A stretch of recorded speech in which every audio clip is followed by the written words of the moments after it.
Hi, I'm Rebecca Merola, and I'm one of the owners of Junction. Today we are talking about sourdough bread.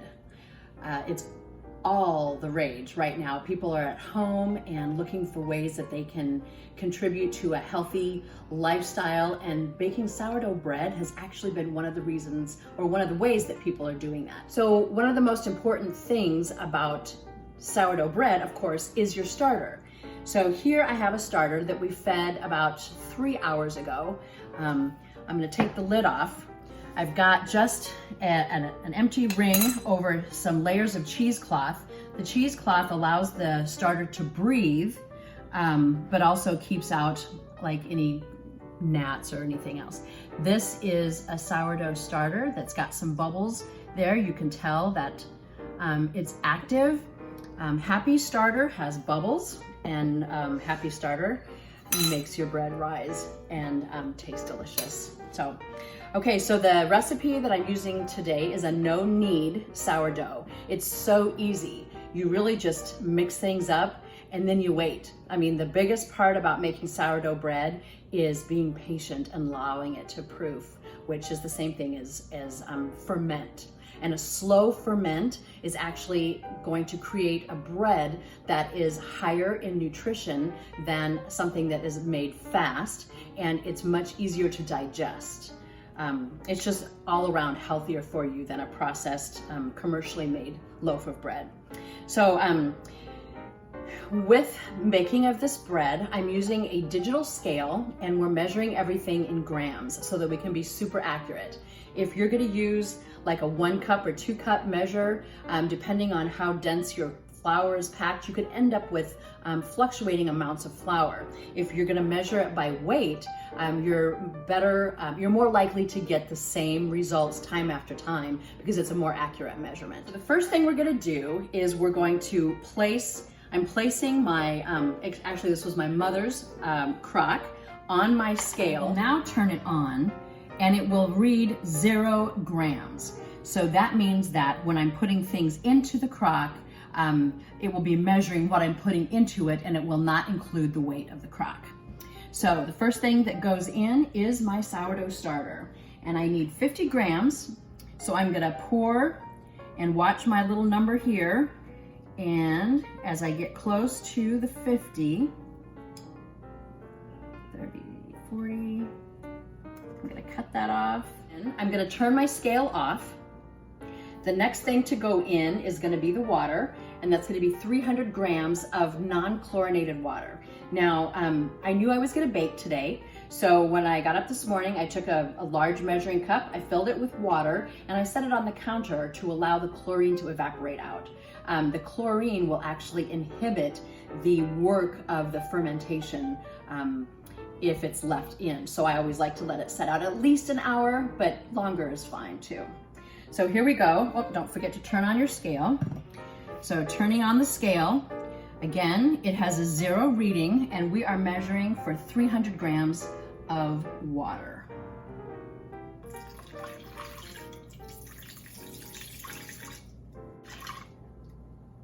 $301. I'll take that. Okay, so now I'm gonna go ahead and turn my scale off again, and I'm just gonna leave it here. I'm gonna take my little wooden spatula, and I'm gonna dissolve the starter in the cool water. I'm gonna turn my scale on, and again, it reads 0. Now I'm going to put 400 grams of bread flour. Now, bread flour has a higher protein content than regular all-purpose flour. So it is a little higher in gluten and higher in protein. 331. Now I should start slowing down a little. 395. Now I have pre-measured 8 grams of salt, so I'm going to add that to the flour. And then I'm going to take this off the scale, and I'm going to mix it up.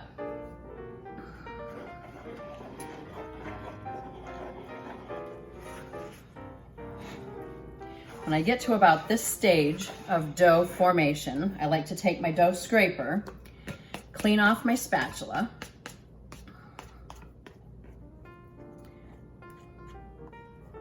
Then I use my scraper to get along the sides and incorporate the flour and starter from the sides so that we've got a nice cohesive dough.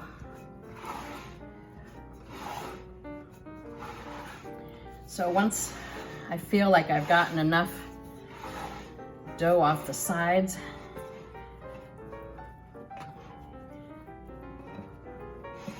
okay, so this is what my dough looks like.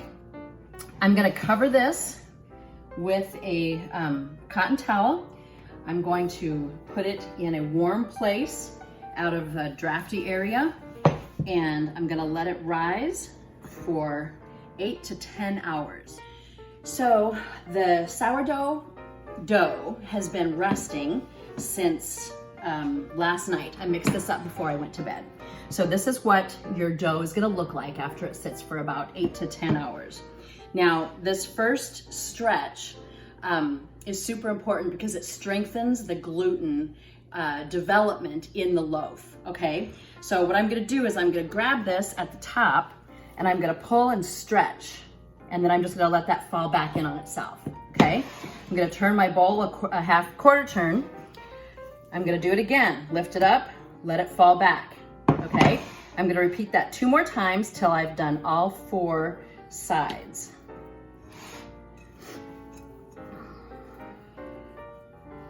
And I can feel that the dough is now in a more cohesive, firm little bundle, as before it was just kind of all over the place. So that is the stretching. We've done our initial stretch, and now we're ready for our first shaping. Now, the first shaping, we're gonna uncover our bowl. I like to use rice flour when I work with the shaping and the preparing of my loaf pans, because it doesn't really incorporate in or interfere with the bread flour that's in the dough. I like it. So I'm going to invert my dough onto this floured surface. You can see that there's lots of air pockets forming. I'm gonna dip my hands in this rice flour just so that it doesn't stick to me so bad. And we're gonna just roll this in on itself. So I'm gonna kind of bring it. And what this does is it kind of forces some of those big bubbles to come to the surface. And if we get those, we're just gonna pop them, okay? So we're gonna leave that. It's gonna sit for about 10 minutes and then we'll be good to go for our next shaping. Okay, so we're ready for our final shaping. Again, a little rice flour on your hands allows things to not stick so bad. So what I'm gonna do is I'm gonna press this dough into the counter and draw it towards me at the same time. And we're gonna use the friction of that motion into the countertop to tighten the dough, which improves the crumb. You'll get fewer air bubbles and a nice uniform crumb. So we're gonna do that about 4 times, turning it, and then I kind of like to elongate it a bit, and then we're gonna drop it right into the loaf pan, okay? Now if I see any of those big bubbles, I'm gonna get rid of them. We'll have plenty of bubbles that come up just through the process of the baking. We're gonna bake these in a really hot oven, and that first initial blast of heat causes the dough to spring open. A lot of times it will break the surface of the crust, and so we'll score the bread to control where that bread breaks. Or you can leave it and let it just occur naturally. When that breaks through, they call it an ear. If your bread comes out with an ear, you've got a part where the crust has burst open and you can see the luscious bread inside. Okay, so here we go again. I'm gonna shape this. Again, I'm pulling towards myself and I'm using the friction of the countertop as I'm pulling the bread, and that just tightens up the dough, tapping out some of those big bubbles. Another thing is if you get the big bubbles in the middle of your bread, then your butter just falls right through. What a shame. Okay, so I'm gonna put that in my loaf pan. Now I'm gonna cover that with the lid. And then I'm gonna put this up. I've got a really warm cabinet that's next to my refrigerator, and it's my favorite place to proof because it's a nice warm place with no drafts. So I'm gonna put these up in 2 hours. I think we'll be ready to bake. So we're gonna test it to see if indeed we're ready to bake. Now I'm gonna put a little flour on my finger and press my finger in. A little more flour. And you'll see that that holds the indentation, okay? It doesn't spring right back to the surface like it did the first time. So that means we are ready to bake. Now I want to take a sharp knife, and I'm gonna slash the top of each loaf, just like that. And all that does is, when the bread expands with the introduction of the high heat, then the ear will break and form in the center. Now we're headed into the oven. So here we go.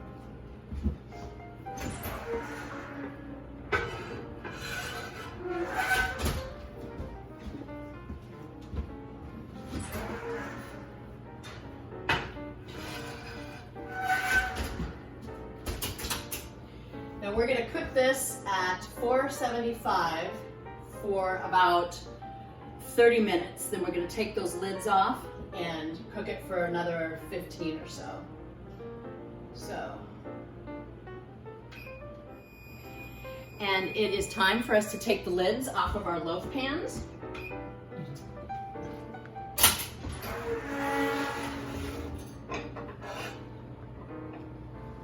Got a nice little ear on that one. And a nice little ear on that one also. So we will put these back in the oven and bake them for another 15 to 20 minutes until the internal temperature reads about 208, 210. And now we're taking our loaves out.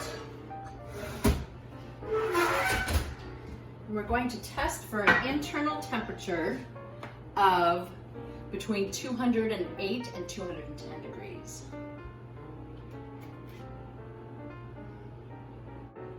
We're about 208, so we're going to call that good.